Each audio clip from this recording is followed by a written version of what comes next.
Yo, I'm gonna be showing you how to do a backflip. Let's go.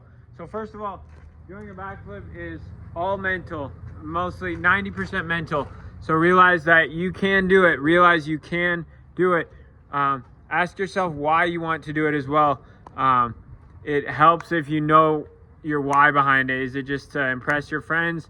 Is it to get girls? Is it to accomplish something cool, just to show off? Whatever. Let's dive into it. So first of all, what you're going to do is you are going to do it on trampoline first, okay? On ground, it's a little bit harder.